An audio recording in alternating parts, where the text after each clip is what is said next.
Olá, eu sou Kátia, estou aqui novamente no projeto Contabilizando Conhecimento, um projeto da Ensicom em parceria com a Medeiros e Paganini e Tarsis Causer.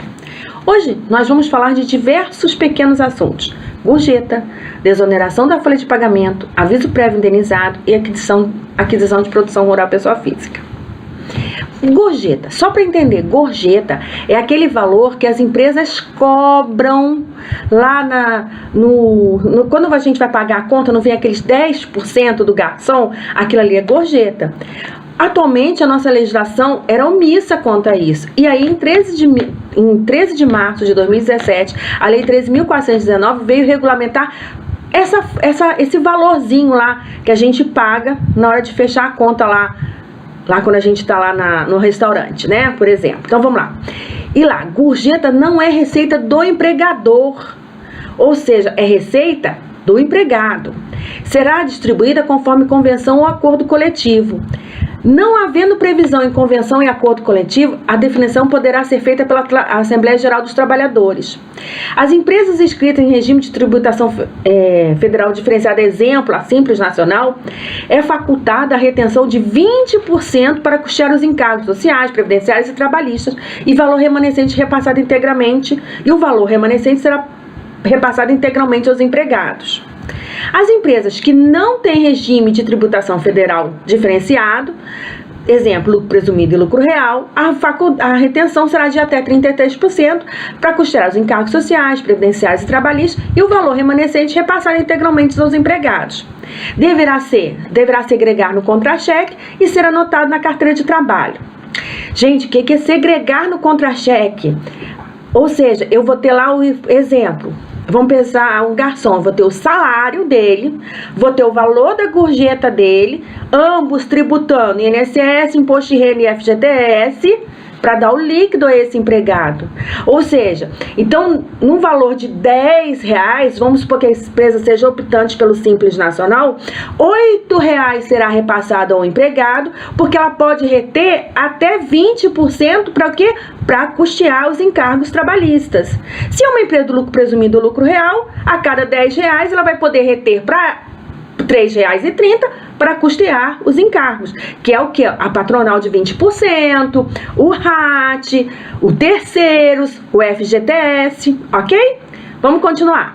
Se for cobrada por mais de 12 meses, integra a remuneração se houver cessação de cobrança pela empresa. Ou seja, se o restaurante cobrar por mais de 12 meses a gorjeta, lá de 10%, ela foi repassando ao empregado, e depois de 12 meses ela resolveu parar de pagar, aquele valor vai integrar a remuneração do empregado, ok?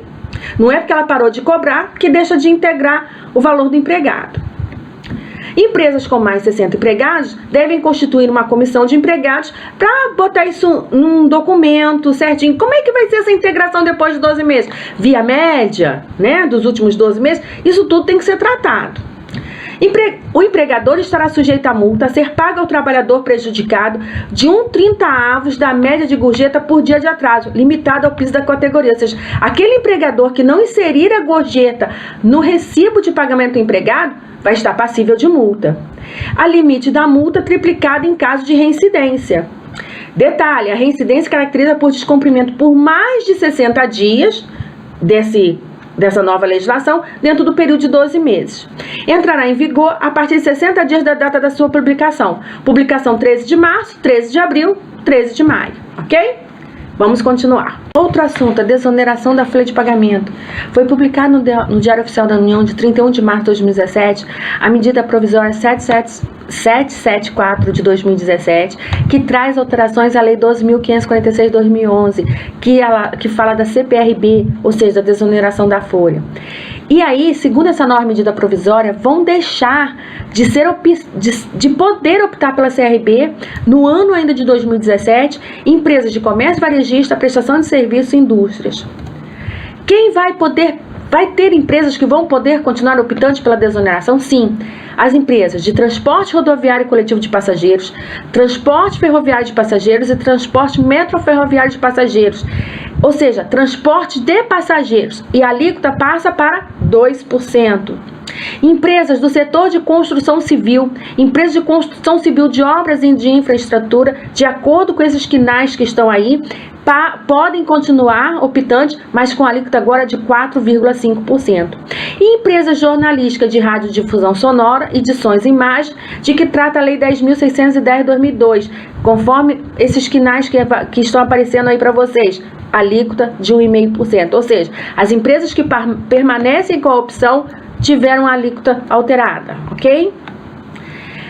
Foi revogada também essa medida provisória, revogou a regra de proporcionalidade, quando a receita das atividades ou da venda de produtos onerados menor que 95% das receitas totais, ou seja, a atividade eu olhava pelo CNAE e o produto pelo NCM. Então, aí eu fazia a regra da proporcionalidade, também não vai existir mais.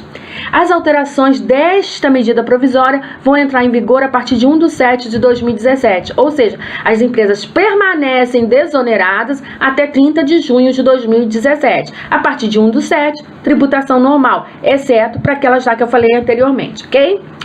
Outro assunto, aviso prévio indenizado.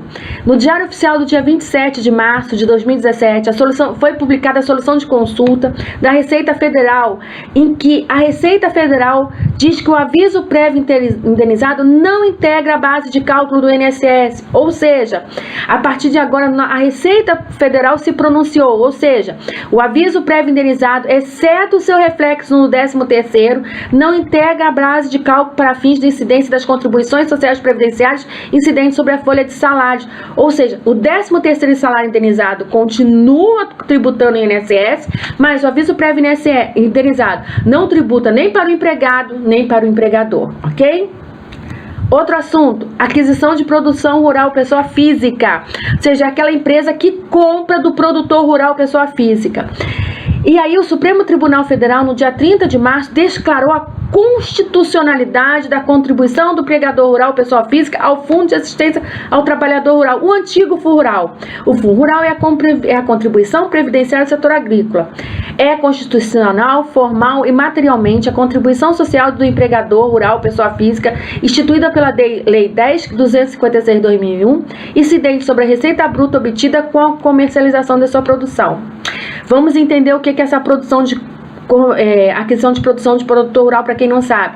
A empresa, quando ela compra do produtor rural, ela desconta nessa nota de comercialização, ou seja, o produtor rural emite uma nota fiscal para a empresa e nessa nota, lá nas informações complementares, é destacado o valor da contribuição previdenciária de 2,1% mais o SENAD 0,2%, ou seja, a empresa desconta do produtor rural e repassa para o INSS. E o que acontecia? Vamos ver aqui. O tributo incidente sobre a receita bruta da comercialização da produção era tema de repercussão geral, com mais de 15 mil processos suspensos nas instâncias inferiores e que aguardavam o desfecho do julgamento do Supremo, ou seja, várias empresas, produtores rurais tinham liminares para quando eles vendessem, as empresas não descontarem dele os 2,1% referente à contribuição previdenciária, somente os 0,2%. Então, o que a empresa fazia? Mediante a liminar do produtor rural, ela não efetuava esse desconto. Então, a partir de agora, o produtor rural, ou seja, essas liminares não tem mais efeito, porque o STF decidiu que é constitucional. Então, para que vocês entendam, quais são os tributos incidentes sobre a aquisição de produção rural? Estou falando de previdenciário. A contribuição previdenciária de 2,1% e o SENAD 0,2%. Vem lá nas anotações, volto a falar, vem lá nas informações complementares e aí, o que eu faço? Eu retenho do produtor e repasso para o INSS. Bem, gente, o vídeo de hoje teve vários pequenos temas, várias pequenas alterações. Espero que vocês tenham gostado. Se gostou, deixa um like lá. Esses aí são os nossos contatos. Um abraço e até o próximo vídeo.